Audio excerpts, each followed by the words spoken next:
Hi friends, मैं रोहित यादव आपके बीच फिर से हाजिर हूँ मेरे YouTube channel chemistry with Rohit में। आज का हमारा टॉपिक है chemical reactions of halo alkane and hello arene. Chemical reaction. In previous lecture, we have studied about classification, nomenclature, general introduction and physical properties of haloalkane and haloarine and method of preparation of haloalkane and haloarine, जिससे आप हमारे नीचे दिए गए link में पीछे जाकर के आप उसे देख सकते हो।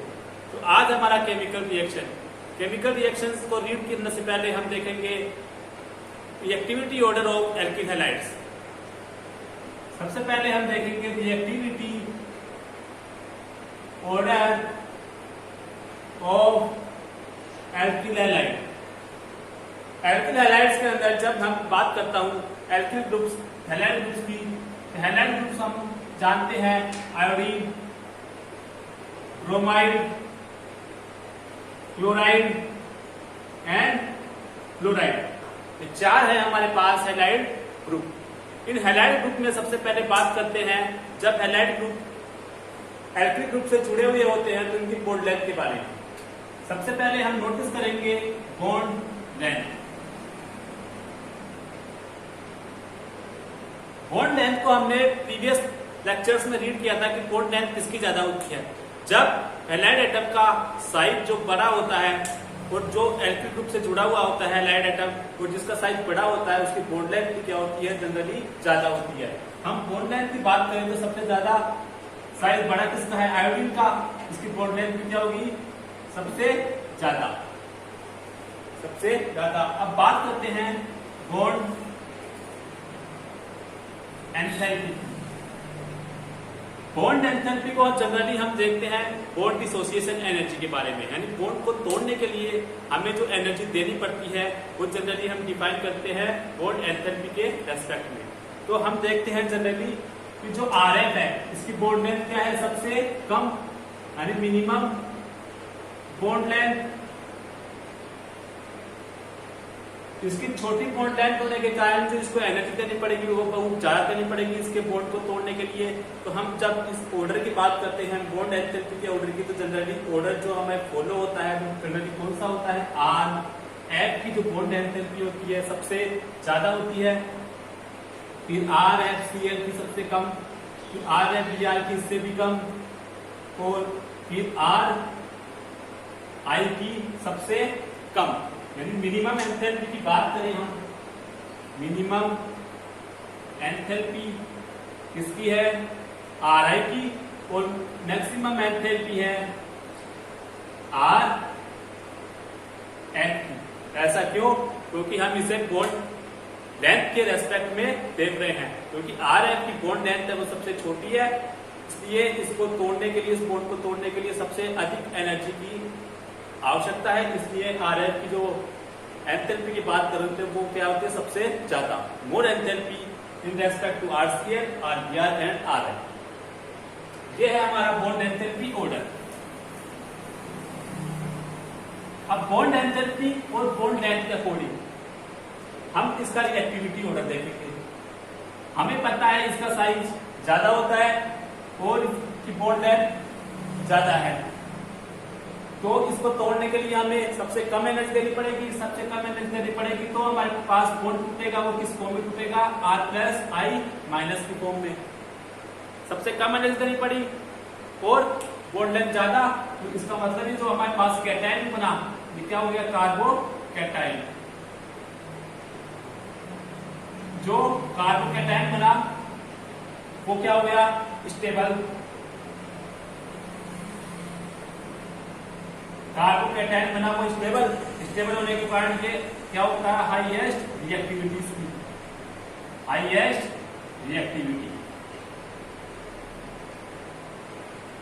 एंड बात करें इसकी है minimum bond length. Minimum bond length होने के कारण एंड मैक्सिमम एंथैल्पी होने के कारण जब ये ब्रेक करेगा, बॉन्ड ब्रेक करेगा, तो जो इसकी जो रिएक्टिविटी है वो बहुत कम होगी, किसके बजाय, आर आई के रेस्पेक्ट में इसकी जो रिएक्टिविटी होगी वो बहुत कम होगी।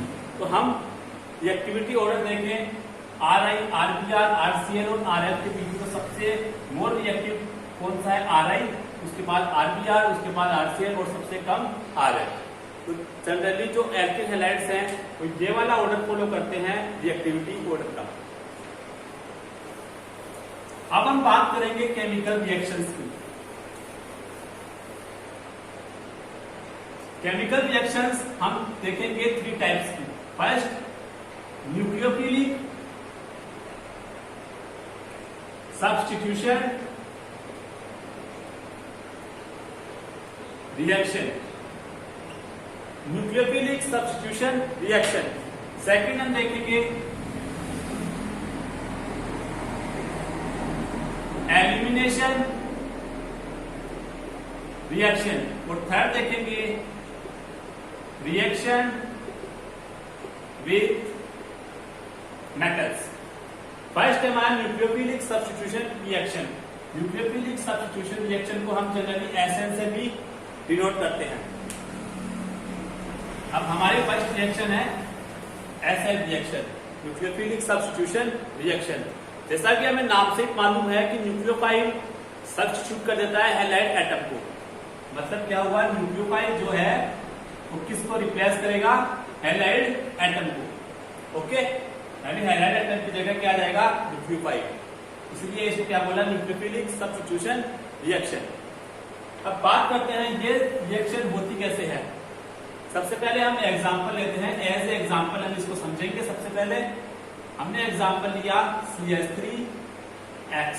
X क्या है हमारे पास? हैलाइड। इसकी रिएक्शन करवाई हमने न्यूक्लियोफाइल से। न्यूक्लियोफाइल हैलाइड एटम को रिप्लेस कर देगा और हमें क्या मिलेगा? CH3Nu। ओके, ये एक जनरल रिएक्शन होती है न्यूक्लियोफिलिक सब्स्टिट्यूशन रिएक्शन। अब न्यूक्लियोफिलिक सब्स्टिट्यूशन रिएक्शन है वो जनरली 2 टाइप्स की होती है। फर्स्ट SN1 और second SN2। SN1 and SN2। SN1 को जनरली हम यूनिमोलिक्यूलर न्यूक्लियोफिलिक सब्स्टिट्यूशन रिएक्शन भी बोलते हैं। SN2 को बोलते हैं हम bimolecular nucleophilic substitution reaction. SN1 and SN2। सबसे पहले हम बात करेंगे SN1 की। SN1 की बात करने से पहले हम देखते हैं कि इस पर न्यूक्लियोफाइल अटैक कर रहा है। न्यूक्लियोफाइल एक इलेक्ट्रॉन रिच स्पीसीज है। Electron rich species. सेकंड हम बात करेंगे न्यूक्लियोफाइल क्या करता है? जनरली इलेक्ट्रॉन डेफिशिएंट कार्बन पर अटैक करता है। इलेक्ट्रॉन डेफिशिएंट कार्बन एटम पर अटैक करता है। ठीक है, हम बात करें इस न्यूक्लियोफाइल और बेस में डिफरेंस क्या है। जनरली स्टूडेंट्स इन 2 चीजों में बहुत कंफ्यूज होता है कि सर न्यूक्लियोफाइल और बेस में डिफरेंस क्या है। तो आप लोगों को एक चीज कंफर्म कर देता हूं, जो न्यूक्लियोफाइल है वो इलेक्ट्रॉन डेफिशिएंट एटम पर अटैक करता है। इलेक्ट्रॉन डेफिशिएंट एटम पर अटैक करता है, जबकि बेस हाइड्रोजन एटम पर अटैक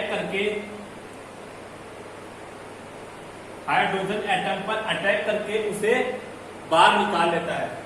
और इलेक्ट्रॉन डेफिशिएंट एटम पर न्यूक्लियोफाइल अटैक करके उसके साथ बॉन्डिंग बना लेता है, जबकि ये हाइड्रोजन एटम पर अटैक करता है, उसको बाहर निकाल लेता है बेस।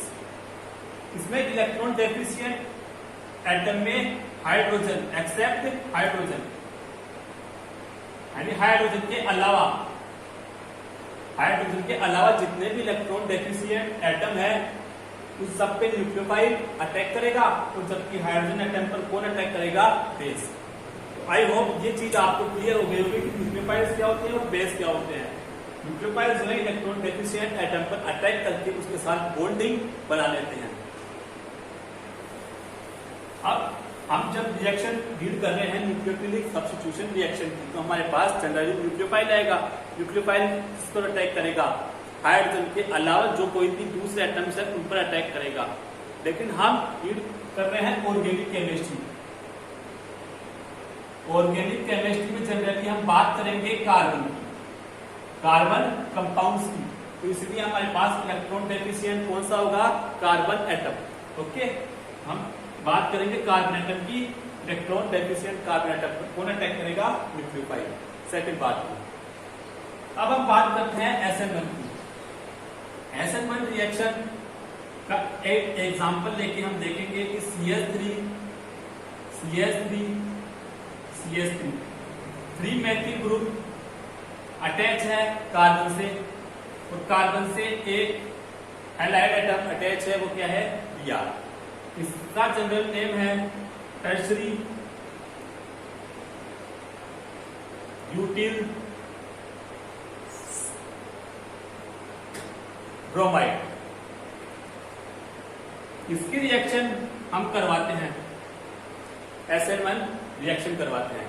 SN1 रिएक्शन में इस ब्रोमीन एटम की इलेक्ट्रोनेगेटिविटी और इसका -I इफेक्ट होने के कारण, यानी इसकी इलेक्ट्रोनेगेटिविटी और -I इफेक्ट होने के कारण ये इस कार्बन के जो बॉन्ड पेयर इलेक्ट्रॉन्स हैं उनको अपनी ओर क्या करता है? अट्रैक्ट करता है। अपनी ओर अट्रैक्ट करने के कारण इस पर पार्शियली नेगेटिव चार्ज एंड इस पर पार्शियली पॉजिटिव चार्ज आ जाता है। पार्शियली पॉजिटिव चार्ज को मेथिल ग्रुप का +I इफेक्ट बैलेंस कर देता है। कैसे? +I इफेक्ट मेथिल ग्रुप का इलेक्ट्रॉन डोनेटिंग इफेक्ट होता है। इलेक्ट्रॉन डोनेटिंग इफेक्ट होने के कारण मेथिल ग्रुप इस कार्बन को अपने इलेक्ट्रॉन देगा, ये मेथिल ग्रुप भी अपने इलेक्ट्रॉन देगा, और ये मेथिल ग्रुप भी अपना इलेक्ट्रॉन इस कार्बन एटम को देगा, जिससे इसका जो प्लस चार्ज है वो क्या होगा?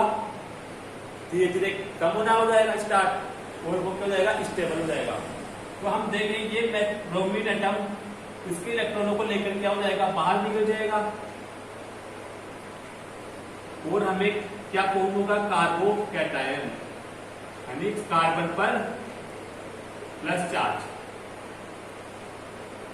कार्बोकैटायन। इस कार्बोकैटायन को ये 3 CH3 ग्रुप अपने इलेक्ट्रॉन देकर क्या कर दिया? स्टेबिलाइज, यानी 3 मेथिल ग्रुप अपने इलेक्ट्रॉन दे करके इसको क्या कर देते हैं? स्टेबिलाइज। आई होप आपको समझ में आ गया होगा। जितने ज्यादा मेथिल ग्रुप जुड़े हुए होंगे उतना ही ये कार्बन क्या होगा? स्टेबिलाइज होगा। अब सेकंड स्टेप में क्या होता है? इस पर न्यूक्लियोफाइल अटैक करता है। मैंने अभी बताया न्यूक्लियोफाइल अटैक करता है इलेक्ट्रॉन डेफिशिएंट कार्बन एटम पर। तो यहाँ पर इलेक्ट्रॉन यहाँ पर Br माइनस, Br इलेक्ट्रॉन ले लिए ना कार्बन के, Br माइनस। अब न्यूक्लियोफाइल अटैक करेगा इस कार्बन एटम पर। इलेक्ट्रॉन डेफिशिएंट कार्बन एटम कौन सा है? ये वाला। इस पर अटैक करके इसके साथ क्या बना लेता है? बॉन्डिंग। इस कार्बन एटम के साथ अटैक करके इसने बॉन्ड बना लिया, तो क्या बन गया bond? CH3 CH3 CH3 CN। ये जो हमारे पास फर्स्ट स्टेप होती है, ये हमारे पास फर्स्ट स्टेप, ये एक स्लो स्टेप है, स्लो स्टेप। ये स्लो स्टेप की रेट डिटरमाइनिंग स्टेप होती है। Slow step rate determining step है, रेट डिटरमाइनिंग स्टेप। ये स्टेप रेट को डिटरमाइन करती है कि किस रेट से रिएक्शन हो रही है और कितनी तेजी से हो रही है। अब इस रेट डिटरमाइनिंग स्टेप में हमारे पास जो सबस्ट्रेट है वो एक ही मॉलिक्यूल है, एक ही मॉलिक्यूल। इस एक मॉलिक्यूल होने के कारण इस रिएक्शन को क्या बोलते हैं? Unimolecular nucleophilic substitution reaction. I hope आपको समझ में आया होगा। वापस से एक बार देख लेना, वापस से बता रहा हूं मैं आपको। हमने एक एग्जांपल लिया टंसिल ब्यूटिल ब्रोमाइड का। ब्रोमाइड एटम का नेगेटिव इफेक्ट होने के कारण, नेगेटिव आई इफेक्ट होने के कारण ये ब्रोमीन एटम इसके बॉन्डिंग पेयर के इलेक्ट्रॉनों को अपनी ओर अट्रैक्ट करता है, जिससे इसमें क्या होता है? पार्शियली नेगेटिव, इसमें क्या है? Partially positive. ये CH3 इसको अपने इलेक्ट्रॉन डोनेट कर रहे हैं कार्बन एटम को, जिससे इस पर क्या होगा? Electron density increase, electron density increase. Electron density increase होने के कारण ये ब्रोमीन दोनों इलेक्ट्रॉनों को लेकर Br- की फॉर्म में बाहर निकल जाता है और इस पर इलेक्ट्रॉनों की क्या जाती है? कमी। इलेक्ट्रॉनों की कमी होने के कारण ये कार्बोकैटायन बना लेता है। इसे बोला गया है कार्बोकैटायन बोलते हैं, कार्बोनियम आयन। Carbonium ion. अब सेकंड स्टेप में क्या होता है? Nucleophile electron deficient carbon atom पर अटैक करता है, उसके साथ बॉन्डिंग बना लेता है। जैसा कि हमें पता है फर्स्ट स्टेप स्लो स्टेप है और यही एक रेट डिटरमाइनिंग स्टेप भी कहलाती है। रेट डिटरमाइनिंग स्टेप होने के कारण जो हमारे पास एल्किल हैलाइड काम में आया, उसका जो मॉलिक्यूल है वो कितना है? एक होने के कारण इसे यूनिमोलिक्यूलर न्यूक्लियोफिलिक सब्स्टिट्यूशन रिएक्शन बोला गया। अब हम एग्जांपल लेते हैं। सेकंड एग्जांपल देखें, CH3 CH3 CH3 CBr, ये है 3 degree alkyl halide, 3 degree alkyl halide. Okay, इसकी रिएक्शन मैंने करवाई NaOH।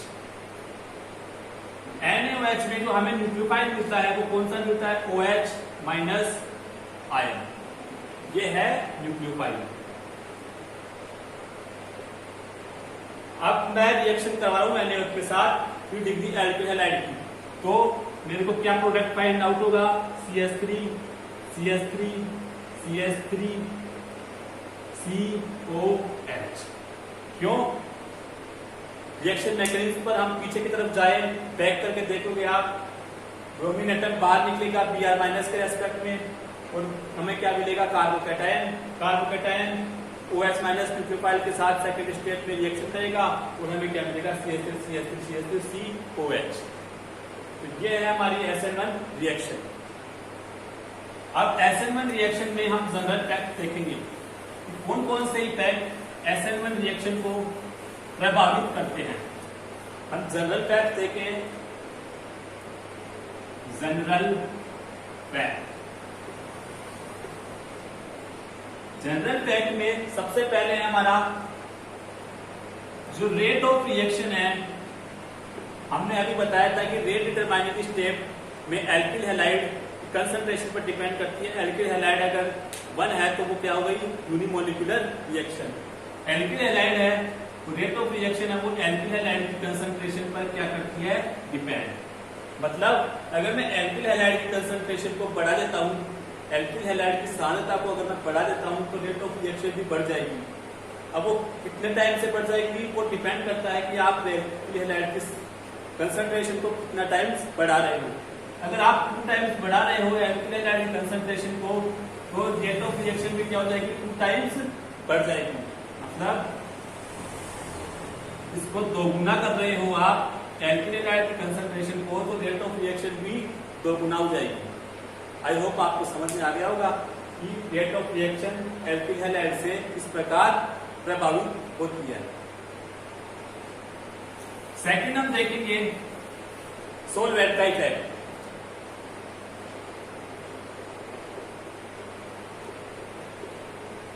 सोलवेंट इफेक्ट एक मेजर रोल प्ले करता है SN1 रिएक्शन में। जनरली हम देखते हैं कि पोलर प्रोटिक सोलवेंट और पोलर एप्रोटिक सोलवेंट। सबसे पहले हम सोलवेंट की बात करते हैं। सोलवेंट हमारे पास 2 टाइप्स के होते हैं। एक तो होता है पोलर प्रोटिक सोलवेंट, एक होता है polar aprotic solvent. Polar protic solvent तो क्या होते हैं, ये सोल्वेनाइजेशन कर देते हैं एल्किल हैलाइड का, सोल्वेनाइजेशन कर देते हैं एल्किल हैलाइड का। जनरली हम पोलर प्रोटिक सॉल्वेंट के एग्जांपल की बात करें तो H2O, ये क्या है पोलर प्रोटिक सॉल्वेंट, ROH, ये क्या है polar protic solvent. Polar aprotic solvent के एग्जांपल्स की बात करें तो DMS, डाइमेथिल सल्फोक्साइड, ये क्या है polar aprotic solvent.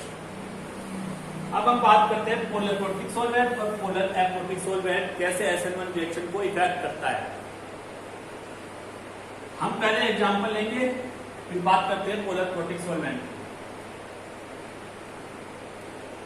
CH3 CH3 CH2 CBr, ये है हमारे पास 3 डिग्री एल्किल हैलाइड। इसकी रिएक्शन मैं करवाता हूं, कौन सा सॉल्वेंट लेता हूं मैं, एसीटोन। एसीटोन है पोलर एप्रोटिक। ओके, यहां पे आप देख रहे हो एसीटोन है पोलर एप्रोटिक। पोलर एप्रोटिक में SN1 रिएक्शन फॉलो नहीं होती। SN1 रिएक्शन फॉलो होती है पोलर प्रोटिक सॉल्वेंट में, एंड जो पोलर प्रोटिक सॉल्वेंट है वो SN1 रिएक्शन फॉलो करवाते हैं। ये हमारे पास सॉल्वेंट काम में लिया गया है वो पोलर एप्रोटिक है। पोलर एप्रोटिक होने के कारण जो रिएक्शन हमें देगा वो देगा SN2 रिएक्शन फॉलो की। कौन सी, SN2। जनरली हम देखते हैं कि आगे रीड करेंगे हम कि एल्किल हैलाइड और 3 डिग्री एल्किल हैलाइड है वो इजीली SN1 रिएक्शन शो करवाते हैं बजाय किसके, 1 डिग्री एल्किल हैलाइड के। तो ये हमारा जो एल्किल हैलाइड है वो 3 डिग्री एल्किल हैलाइड है। 3 डिग्री एल्किल हैलाइड होने के कारण ये हमें SN1 रिएक्शन देना चाहिए, बट सॉल्वेंट चेंज करने पर, सॉल्वेंट पोलर एप्रोटिक लेने पर जो हमें रिएक्शन मिल रही है वो SN2 मिल रही है, किसके बजाय, SN1 के बजाय। तो मैंने क्या बताया आपको, सॉल्वेंट जो है वो एक मेजर रोल प्ले करता है SN1 और SN2 रिएक्शन में। सॉल्वेंट चेंज कर देने पर रिएक्शन मैकेनिज्म भी क्या हो जाती है, चेंज हो जाती है। बात करते हैं सेकंड एग्जांपल ले मैं, CH3 CH2 Br, ये मेरे पास 1 डिग्री एल्किल हैलाइड, इसकी रिएक्शन करवा रहा हूं मैं HCOH। HCOH ये क्या है, फॉर्मिक अम्ल। 1 डिग्री एल्किल हैलाइड की रिएक्शन करवा रहा हूं फॉर्मिक अम्ल सॉल्वेंट में। जो फॉर्मिक अम्ल है वो है पोलर प्रोटिक सॉल्वेंट। अब पोलर प्रोटिक सॉल्वेंट आते ही ये जो 1 degree alkyl halide SN2 reaction देता है, जनरली कौन सी रिएक्शन शो करने लग जाता है,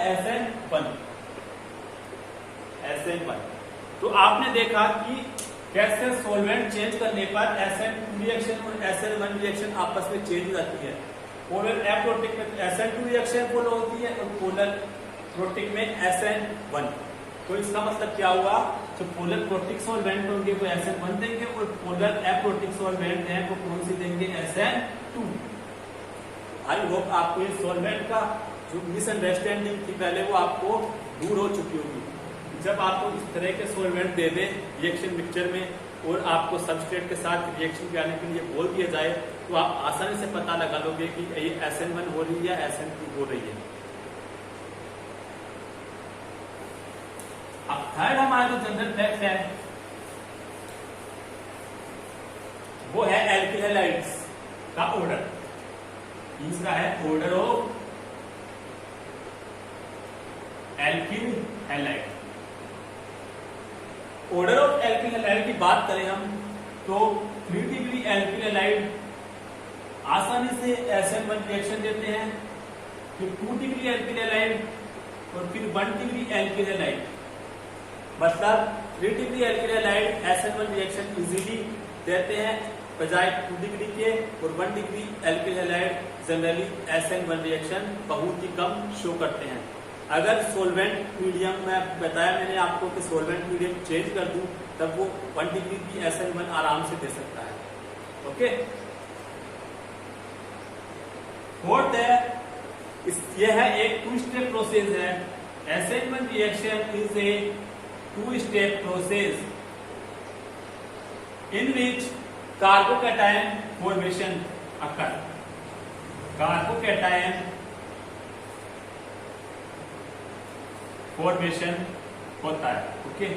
यानी इसका मतलब क्या हुआ, असेंबल रिएक्शन दो पदों में पूर्ण होती है, यानी टू स्टेप प्रोसेस।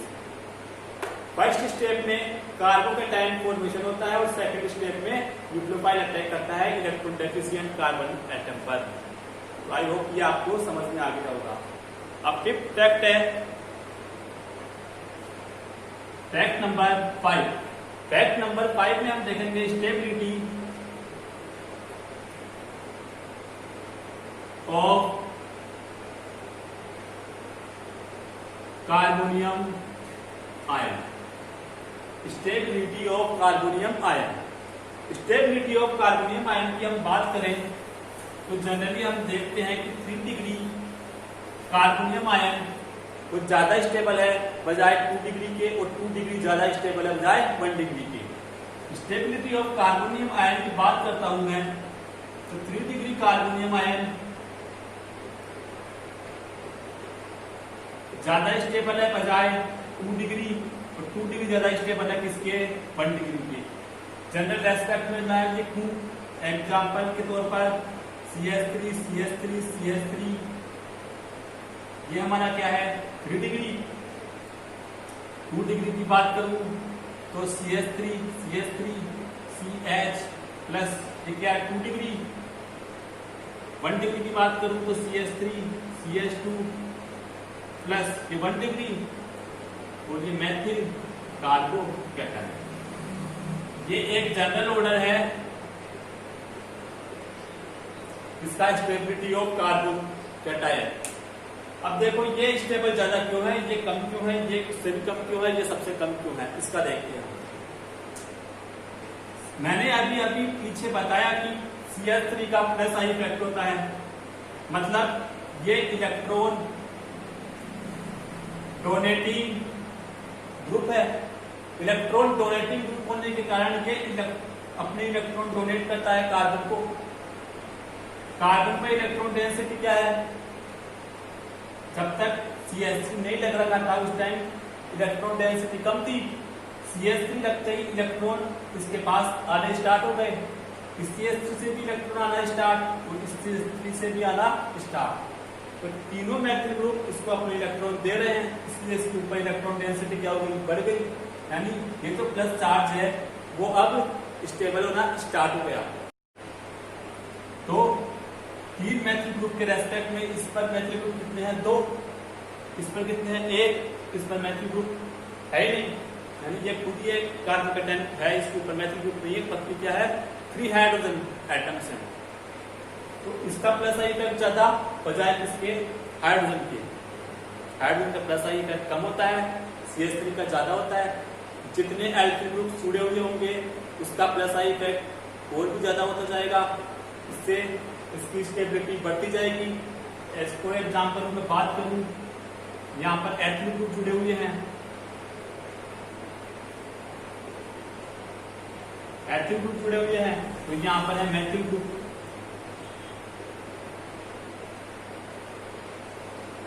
इन दोनों में सबसे ज्यादा स्टेबल कौन सा होगा, अब आप देख के बता सकते हो, क्योंकि कार्बन कितने हैं, 2। कार्बन 2 कार्बन 2, यानी एथिल ग्रुप का plus I effect Maithil group से ज्यादा होता है, यानी C2H5 का प्लस आई इफेक्ट ज्यादा होता है मैथिल ग्रुप से। ठीक, ये ज्यादा इलेक्ट्रॉन डोनेट करेगा इस कार्बन को, ये भी और ये भी, इसकी स्टेबिलिटी क्या होगी, ज्यादा होगी। इसकी स्टेबिलिटी ज्यादा होगी इसके बजाय इसके।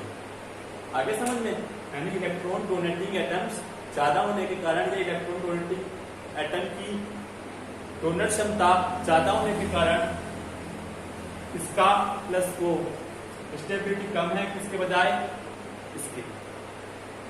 तो आई होप आपको कार्बोकेटायन की स्टेबिलिटी समझ में आ गई होगी तो किस प्रकार प्लस आई इफेक्ट के कारण इसकी स्टेबिलिटी ज्यादा होगी।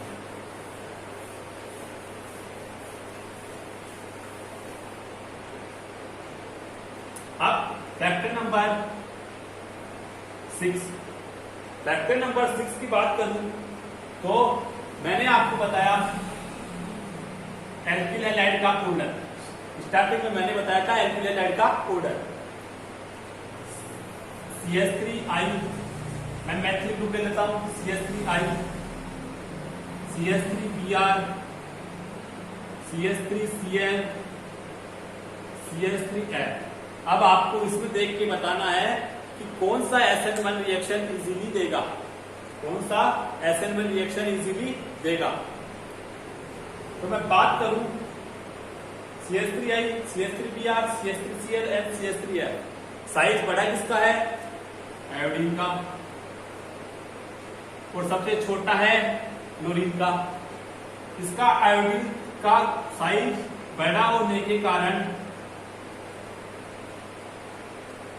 ये पोलर सोलवेंट में क्या हो जाएगा? सोल्वेनाइजेशन। इसका क्या हो जाएगा? सोल्वेनाइजेशन। सोल्वेनाइजेशन की बात करूं, सोल्वेनाइजेशन की बात करूं मैं, इसको एक बार भूल जाते हैं। सोल्वेनाइजेशन का मतलब क्या होता है कि कोई भी, जैसे हमारे पास एल्किल हैलाइड है, ओके, या एल्किल हैलाइड की बात ना करो आप NaCl ले लो, NaCl, ओके। NaCl ब्रेकअप होता है अपने आयंस में, Na+Cl-, Na+Cl-। जब इसको वाटर में डिसोल्व किया जाता है, इसमें वाटर में डिसोल्व करने पर ये आयंस को क्या कर देगा? सोल्वेंट। क्या कर देगा? आयंस का क्या कर देगा? सोल्वेनाइजेशन। मतलब ये प्लस जो Na+ है वो किसके साथ बॉन्डिंग बनाएगा? O के साथ, और Cl- है वो H के साथ। किस तरह से? Na+ के चारों तरफ OH, OH, OH, OH, OH, यानी ऊपर जो होता है नेगेटिव चार्ज होता है पार्शियली। ऊपर कौन सा चार्ज होता है? Negative charge. हमें पता है ऊपर नेगेटिव चार्ज होता है। नेगेटिव चार्ज पॉजिटिव के साथ क्या किया? बॉन्ड बना दिया। इसी तरह से नेगेटिव ये वाला Cl- वाला नेगेटिव चार्ज H का कौन सा होता है? Positive charge partially. इसके साथ बॉन्डिंग बनाएगा H के साथ, H2O के साथ, H2O के साथ, H2O के साथ, H2O के साथ,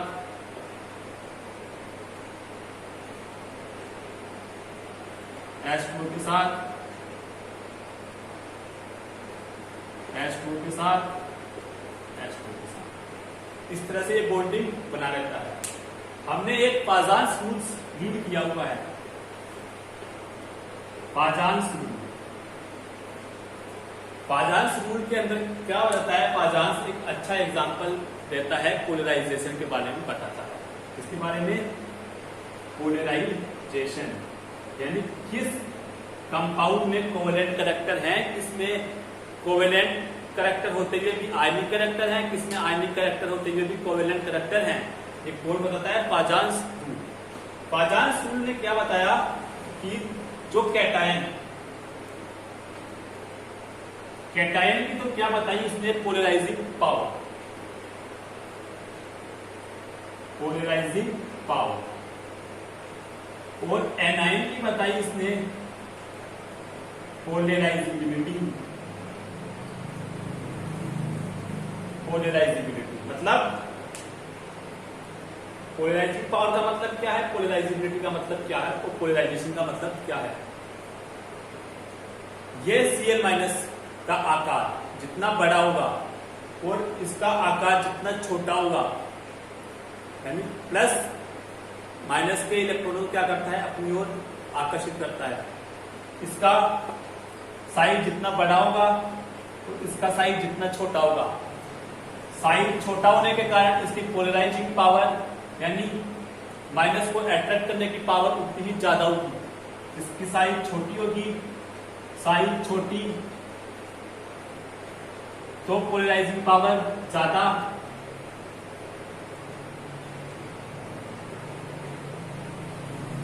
पोलराइजिंग पावर ज्यादा। कैटायन की वो एनायन की साइज ज्यादा तो उसकी पोलराइजेबिलिटी भी क्या होगी, ज्यादा। उसकी पोलराइजेबिलिटी यानी आपको समझ में नहीं आ रहा है शायद, एक बार मैं इसको पूरा रख करके इजीली वे में समझाने की आपको कोशिश करूंगा। मैंने बताया पोलराइजेशन क्या है, हम एक एक पॉइंट को लेते हैं। पोलराइजेशन, पोलराइजेशन होता क्या है? कैटायन के द्वारा नेगेटिव आयंस को अपनी ओर अट्रैक्ट करना, कैटायन के द्वारा नेगेटिव आयंस को अपनी ओर अट्रैक्ट करना, वो क्या है? पोलराइजेशन। उस फिनोमिना को क्या बोलते हैं? पोलराइजेशन। मतलब कैटायन अट्रैक्ट कर रहा है किसको? एनायन को। तो ये फिनोमिना है पोलराइजेशन। अब ये कैसे अट्रैक्ट करेगा, तो ये कैसे अट्रैक्ट होगा इसकी तरफ, ये क्या होगा? अगर ये अट्रैक्ट करता है यानी इसकी शक्ति क्या होगी? Polarizing power. इसको हम बोलेंगे पोलराइजिंग पावर, यानी इतनी शक्ति से इसको अट्रैक्ट करता है, वो क्या है? Polarizing power. और ये कितना पोलराइज होगा, ये उसकी क्या होगी? पोलराइजिबिलिटी। यानी एनायन की तो क्या बताते हैं हम? पोलराइजिबिलिटी और इसकी पोलराइजिंग पावर। अब ये कौन सा फैक्टर पर डिपेंड करेगा कि कैटायन की साइज छोटी होनी चाहिए। कैटायन की साइज जितनी छोटी होगी उसकी पोलराइजिंग पावर उतनी ही ज्यादा होगी। पोलराइजिंग पावर ज्यादा होने के कारण ये एनायन को उतनी ही फास्ट तरीके से क्या करेगा? अपनी ओर अट्रैक्ट करेगा। कैटायन की साइज जितनी छोटी होगी उसकी पोलराइजिंग पावर उतनी ही ज्यादा, पोलराइजिंग पावर उतनी ही ज्यादा। और एनायन की साइज, एनायन साइज जितनी ज्यादा होगी उसकी पोलराइजिबिलिटी उतनी ही ज्यादा। एनायन की साइज जितनी ज्यादा होगी उसकी पोलराइजिबिलिटी उतनी ही ज्यादा। अब देखते हैं, अब हमने एग्जाम्पल लिया था किसका? CH3I का। आयोडीन क्या है? I माइनस,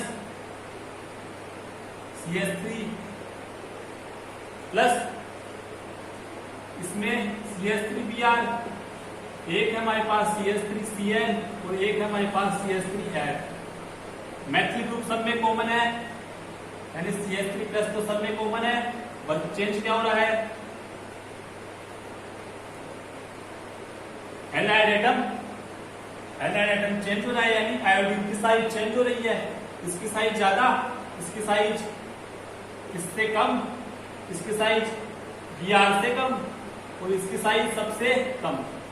यानी साइज का ऑर्डर क्या है हमारे पास? I माइनस की साइज ज्यादा, Br की इससे कम, Cl की और भी कम और I इसकी F माइनस की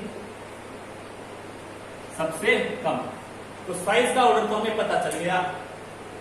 CH3 प्लस यानी इसकी साइज सब में सेम है, ओके, इसकी साइज सेम है, तो पोलराइजेशन किसमें सबसे ज्यादा होगा? इसमें, क्योंकि एनायन का साइज क्या है? सबसे ज्यादा, इसमें बड़ा है, इसका साइज सब में बराबर, तो पोलराइजिंग पावर इसकी सब में सेम है, यानी ये उतने ही बल से सबको अट्रैक्ट करेगा। जिसका साइज ज्यादा होगा इसकी पोलराइजेबिलिटी भी क्या होगी? ज्यादा, तो ये उसको उतने ही फोर्स से क्या करेगा? अपनी तरफ अट्रैक्ट करेगा। जिससे पोलराइजेशन की बात करूं तो इसमें सबसे ज्यादा क्या होगा? पोलराइजेशन, पोलराइजेशन, ठीक है। ज्यादा साइज होने के कारण इसके चारों तरफ जो वॉटर मॉलिक्यूल्स है, जो मैंने बताया था अभी, वॉटर मॉलिक्यूल्स क्या कर देता है? सोल्वेनाइजेशन कर देता है आयंस का, सोल्वेनाइजेशन। साइज में बड़ा होने के कारण इस पर जो वॉटर मॉलिक्यूल्स लगेंगे वो बहुत कम लगेंगे, बहुत कम लगेंगे, तो इसकी जो आयनिक मोबिलिटी है वो क्या होगी? ज्यादा, आयनिक मोबिलिटी ज्यादा। आयनिक मोबिलिटी ज्यादा होने के कारण ये क्या होगा, आसानी से SN1 रिएक्शन शो करेगा। तो हम SN1 रिएक्शन का ऑर्डर देखें CH3I, CH3PR, CH3CnO, CH3I में, तो कौन सा होगा, ये वाला। आई होप आपको समझ में आया होगा कैसे हमने पोलराइजेबिलिटी का या पोलराइजेशन का एग्जांपल लेकर हमने इसकी साइज देखी तो सबसे ज्यादा साइज होती है I- की साइज बड़े होने के कारण इसकी पोलराइजिंग पावर क्या होगी, ज्यादा। पोलराइजिंग पावर ज्यादा होगी तो इसके आयनिक मोबिलिटी भी क्या होगी, ज्यादा। आयनिक मोबिलिटी ज्यादा होगी तो ये आसानी से क्या करेगा, I- के रूप में बाहर निकल जाएगा, यानी इसका सोलिनाइजेशन क्या होगा, ज्यादा। सोलिनाइजेशन ज्यादा होगा तो CH3I क्या करेगा, इजीली SN1 रिएक्शन देगा, क्योंकि हम चाहते हैं कि पोलर प्रोटिक सॉल्वेंट में SN1 रिएक्शन इजीली होती है, इसलिए इसका सोलिनाइजेशन इजीली हो जाएगा। इसका सोलिनाइजेशन इजीली नहीं होगा, इसलिए ये SN1 रिएक्शन आसानी से देगा, क्योंकि SN1 रिएक्शन थोड़ा डिफिकल्टी देगा। ये थी हमारी आज की रिएक्शन SN1 रिएक्शन। तो आई होप ये लेक्चर आपको बहुत अच्छा लगा होगा। नेक्स्ट वीडियो में हम देखेंगे SN2 रिएक्शन। प्लीज अगर ये वीडियो आपको अच्छा लगा हो तो इसके शेयर, सब्सक्राइब एंड चैनल को जरूर देखें, और पीछे वाले वीडियोस आप हमारे देखते रहिएगा, जिससे आपको पीछे वाला भाग आपका पार्ट छूटे नहीं और आपको पूरी अच्छी तरह से समझ में आए। Thank you for watching this video.